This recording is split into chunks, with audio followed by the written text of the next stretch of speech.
offer it. Gary mainly was because of his associate agent just, wanting some, you know, help with, hey, how do I run a good appointment? And, just different from her agent, right, Gary, right? So we're all different, but so it was great. So I told her, I said, hey, I'll drive down, and if you can fill the day, like I got there at 10 and we were done at what, 4, something like that. So you can fill the day with appointments, then, and let's just hit them back to back and get as many in there as we can. And we were able to do that. So I would offer that to anyone of you if you feel like that would be of value to you as well. And we can schedule that out on the calendar. So anyway, keeps me in it, in the game, uh, as far as conversation and all of that. But it was fun. I mean, I will just tell you one thing.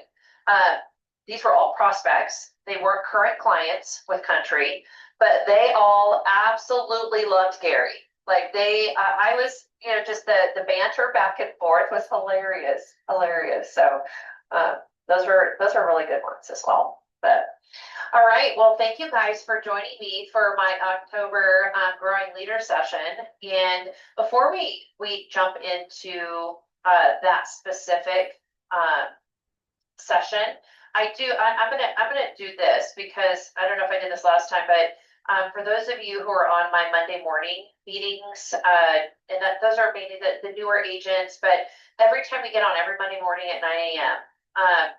We go through the Maxwell Daily Reader, and it's really just something to kind of, you always hear me talk about setting your mindset right, and what is the focus of the day. And I appreciate all of you guys being on this session too, but I'm gonna have to put on my glasses. So I'm at that stage now. All right, so today is October 2nd. It's called It's a Mindset, and this is a really good one. So teachability is an attitude, a mindset that says no matter how much I know or I think I know, I can learn from this situation. That kind of thinking can help you turn adversity into advantage. It can make you a winner even during the most difficult of circumstances. Sidney Harris sums up the elements of a teachable mindset. A winner knows how much he still has to learn, even though he's considered an expert by others. A loser wants to be considered an expert by others before he's had learned enough to know how little he knows. Business author Jim Zablosky writes, contrary to popular belief, I consider failure a necessity in business. If you're not failing at least 5 times a day, you're probably not doing enough. The more you do, the more you fail. The more you fail, the more you learn. The more you learn, the better you get. The operative word here is learn. If you repeat the same mistake 2 or 3 times, you're not learning from it. You must learn from your own mistakes and from the mistakes of others before you. The ability to learn from mistakes has value, not just in business, but in all aspects of life. If you live to learn, then you will really learn to live. And that's from John Maxwell's book, Failing Forward. So the quote of the day is, do you think you have arrived, or do you maintain an attitude of teachability? So I think that is really, talking about going and doing, that joint work in Gary's office, and then, sitting there with Gabby, who has been down there for months, in that office, but having that teachable spirit of really, after we would get done with one of the clients, then, I would sit there and go, okay, what do you feel that you did well? And we would go through it. And then I would say, well, here's where I feel like we could do some coaching, and she was very open, and, just was like, yes, okay, I'll do that next time. And, so it was all in, I mean, she did fantastic, really. She has an amazing personality. People love her, and she's very well known in the community, but it was just a couple little tweaks, on phrasing or being more specific in an explanation or anything like that. But she showed a huge teachable spirit and not thinking she had arrived at all, so that was great. That was great. All right, well, let's jump into our Maxwell Executive Leadership Podcast. I thought this one was really good, just in the fact of just in the aspect of critical thinking. And really, that's what this was. So hopefully, you guys got a chance to listen to the podcast. I think it was like 30 minutes or so. It wasn't long at all. And really the overview. So I'm going to read the episode overview.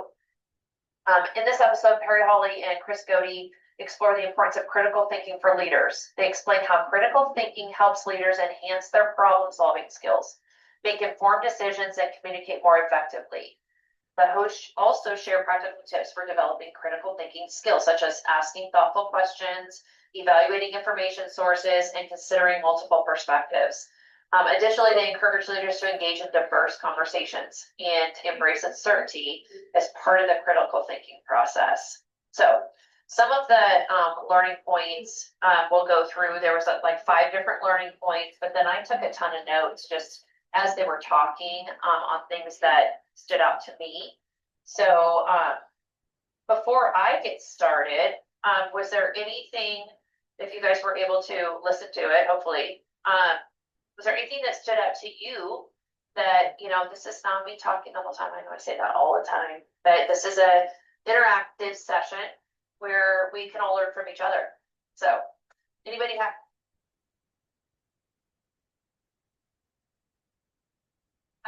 From the podcast.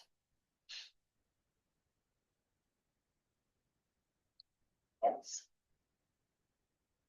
You do. This reminds me of my district leader meetings when Carrie or Jody ask a question. I've got one for Stan. Yes. This is Tony. It was really early on in the podcast, but one thing they talked about was when you're trying to solve problems, they talked about taking a pause, like slowing down and not just rushing into decision making. And I kind of thought I was clever. I typed in my notes, stop, collaborate, listen, from our expert Vanilla Ice. Just that thought of, taking a pause, bringing in people that are smart and you can talk with and bounce ideas off of each other and really listen to their input on how they think things should go from here, rather than just thinking, well, I'm the leader, I better make a decision and rush into something that may not be very wise. Yeah. I think so many times, like Tony, that's such a great point. And I know that they mentioned too that it does not mean that you were delaying a decision. Doesn't mean that you're putting it off. You're not going to address it. It just means that you're really trying to think critically through and get input from others if you need it, and really think of all aspects. And I think that overall, the overarching just feeling of this whole session is that it's like slow down and really what do you need to do from different aspects before you make that decision. So gosh, I have many stories of where I as a leader, I mean, even this year, where it was just like, no, I'm going to do this. No, I got this, and really, gosh, Christine, if I had just kind of slowed down a little bit and maybe sought some counsel before I jumped into that, it probably would have had a better outcome, and so they talked to us. One of the learning points here, one of the things that I said, I took notes right beyond the learning points wording is professional and personal. So this does not just apply to your professional life. I think it applies to your personal life as well, the application of it in all aspects. And so one of the learning points is critical thinking is a leader's superpower. And it is. Looking forward and preparing for what's ahead, it becomes just a distinct strategy that good leaders use of being prepared. And really, I love strategic thinking. When I'm looking at, I'm sure Carrie and Jody are like, oh, here she is again, because I look at the situation and I'm like, all right, how can we squeeze as much juice out of this as possible? Like, whether it be putting an agent in a certain area or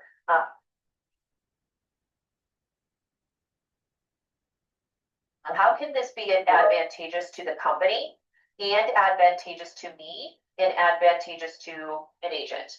All 3 of us, how can we be put in the most advantageous position possible? And it's not always possible, right? Sometimes it's to the benefit of the company, sometimes it's to the benefit to us, but really that's where that, gosh, be strategic. How can we think through this and get other people's input? But it definitely is, if as you're leading your agencies, as you think about things coming at you, keeping that, and as we go into the planning period too, like strategy and all of that, it's critically thinking through that. So I'll help with that at our business planning sessions, for sure. Anybody else have anything as far as that first point, critical thinking is a leader's superpower? Not necessarily on that learning point, but just to add on to what Tony was saying, I thought that just the concept of really digging deeper. So when you're asking those questions and, remembering the phrase, tell me more about that, is such a great segue to get more information, whether it's the client, they're resistant to something, or in your personal life, just taking the time and then shutting that, tell me more about that, and then not responding or interjecting until they actually give you more information, I thought was a really great point and reminder. Right. It's interesting, Tara, that you talk about not only that in conversation or with a client or whatever situation you're in. I have my own business coach, and so she does nothing but that every single session, and it drives me nuts. It really does. But she's trying to get to the root of my statement, right? So I'll make a statement. She'll say, "Well, tell me a little bit more about that." And then I'm like, okay, now I have to. Okay, why am I thinking that way? Or what is it that's affecting me to having made that decision? So she's great at it. And I think you guys as agents and leading your team, staffing, and also clients, always thinking, always having that in the back of your mind, rather than just reacting to what they're telling you, is really saying, well, tell me if there's any ambiguity at all. Tell me a little bit more about that. Like, how did you come to that conclusion? And I think we've talked about this in previous sessions too, in just personal life too. It's just, it's learning. And I think they have some different, in this podcast, they had some different phrases that they used.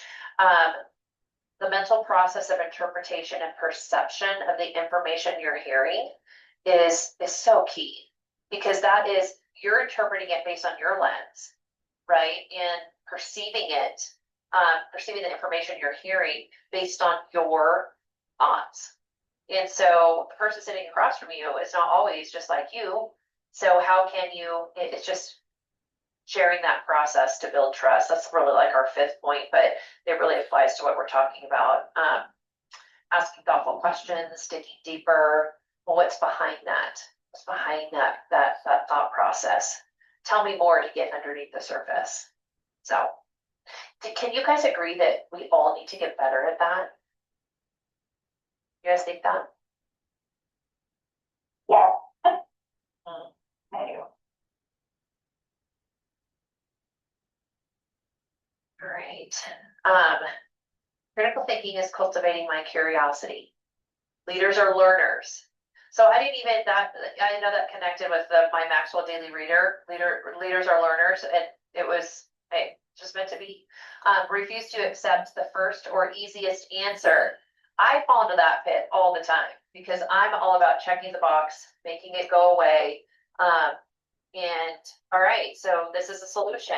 I have this in front of me. This is a great solution, and let's go. And so that's where, back to what Tony said, like, okay, slow down. Is it really the best solution? It may look like that on the surface, but is it really? Like, bring other people into it. Have them talk to what you're not seeing. Tell me more. I do have a note here too, and I'm sure this can make this more conversational. All right. It's the tone that counts when you ask that question. Do you guys agree with that? Where you emphasize different parts of your question? You guys hear that growing up all the time? It's the tone. Yeah, it's 100% true when you're asking really almost any question, because it can either convey that I'm genuinely curious about you and who you are and how you came to this conclusion or this statement that you're making, or it can convey that I think you're an idiot for saying what you said. So yeah, we have to be super careful of how we phrase it. Like, yeah, like what emphasis you put on certain words is key as well. I can't remember, there was something that I remember,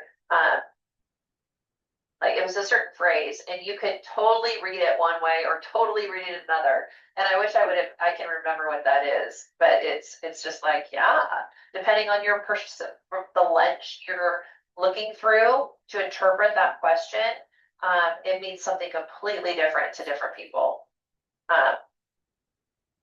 It kind of reminds me, this has nothing to do with it, but this came to my mind, you know, I don't know how it was a few years back on social media where they would have, do you see gold or do you see blue? You know, the lady in the dress. And there's something that just recently came up where that came up again. And my husband and I both I'm like, I see gold. And he's like, nuh-uh. He goes, that is so blue. Do you guys remember that? That going around social media? Don't leave me hanging. Somebody's got to remember that. If you don't. Yes, I definitely do, and it was super weird. Both my wife and I saw different colors looking at the same picture. It was Right. crazy. Right. And my spouse was like, no, seriously, I can't believe you think that's gold. And I'm like, it is. It is. Yeah, So, blue and black and gold and white. right. Something Right. like that. Yeah. Yes. Yes. Thank you, Mike. I appreciate your input. Yes. All right, what else do we have? So I'm just going to go through some of the notes that I wrote down, but when asking questions, be genuine. Don't ask leading questions. So I know that was towards the end of the podcast, but they were trying to make the point of, like, in this whole thing with critical thinking and all of that, have you ever been in a situation where you feel like, based on the questions or that you're being asked, that they're trying to lead you in a certain direction? And I'll be honest, like I get that quite often where I'm like, okay, why are you asking me that way? Is this where you want me to go? And instead of just being, because that's what I picked up on this, be genuine. Like, instead of trying to lead me to that, just tell me, you know, hey, Christine, I'm going to ask you these questions, and here's really what I want you to think through. You know, I'd much rather have that than just the questions that are leading. But and there's one certain person in my professional life that constantly does this, and I call him the Riddler. I'm like, you're like the Riddler. Like, I don't know what you want. Just tell me. You know, it drives me bonkers. I don't know if any of you have any of those in your life, but I agree 100%. Just be genuine and thoughtful when you're asking questions, and if you're trying to get them, you know, to get to a spot, just I don't know. For me, I'm just like, just take me there. Like, let me see what's behind that. So, anyone else have any thoughts coming up about this? The critical thinking. What's in it for you by doing so? So back to the tone, I guess, of the voice. I well remembered when our parents would call us by our first, middle, and last name. That was bad, Gary. That happened. That was a tone, yeah. That's hilarious. Or it was my full name rather than my nickname. Then you know it was bad too.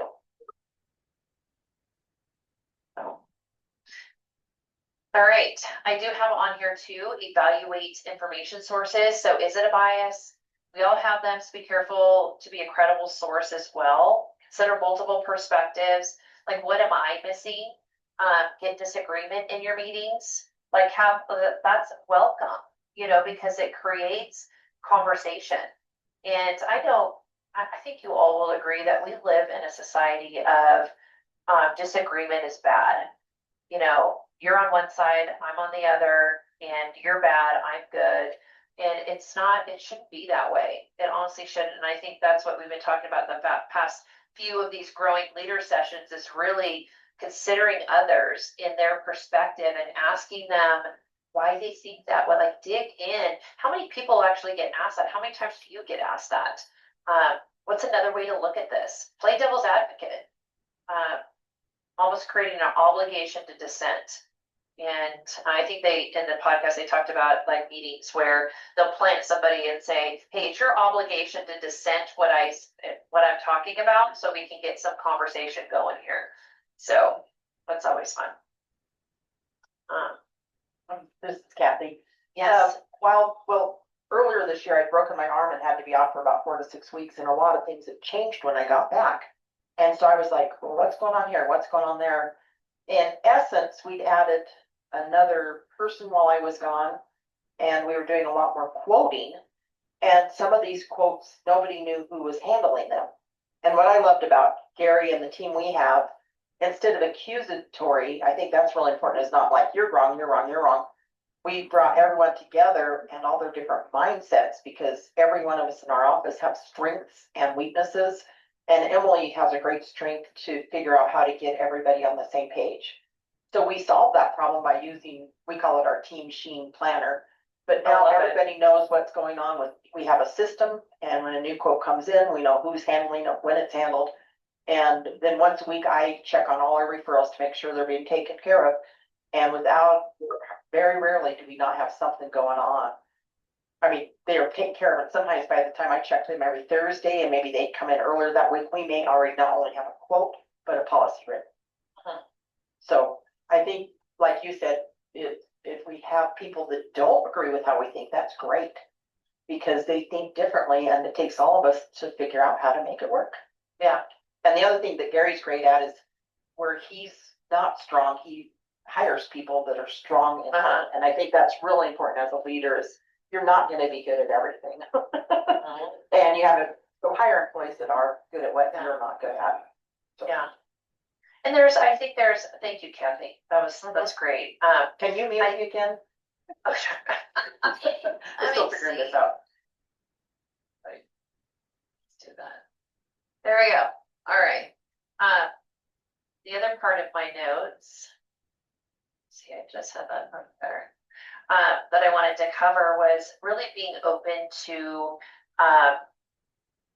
that it's okay to change your mind, right? So if you feel like you've walked through a critical thinking process and you've made a decision and you're still uncertain about it, embrace the uncertainty, right?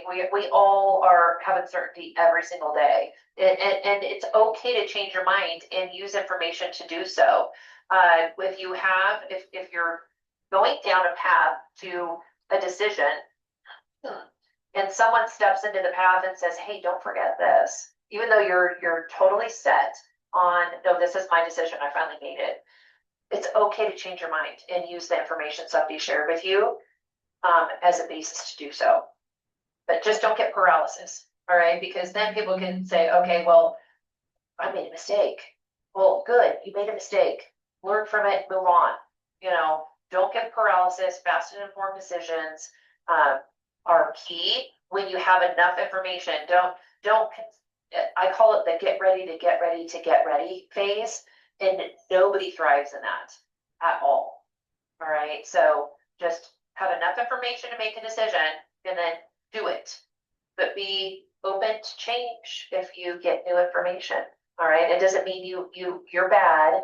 Doesn't mean, for those perfectionists out there, it doesn't mean that oh, shame on you, you made a mistake.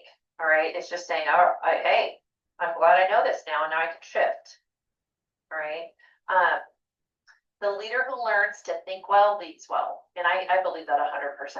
It's I've seen over the years, I've been under great leaders and I've been under bad leaders, and I've heard just stories of other people being under bad leaders, and I'm like, oh my gosh, how do they think that's going to make the people they're leading follow them, or influence them in a positive manner? Like, it's amazing to me. It's amazing, but I really feel like those are people that don't work on their leadership. They just don't. Otherwise, everything they would be reading, it would be glaring that they're not following. So, all right, let's just, anyone else like have a perspective that for the benefit of the whole group, anybody else have a perspective on this critical thinking or a story or anything like that?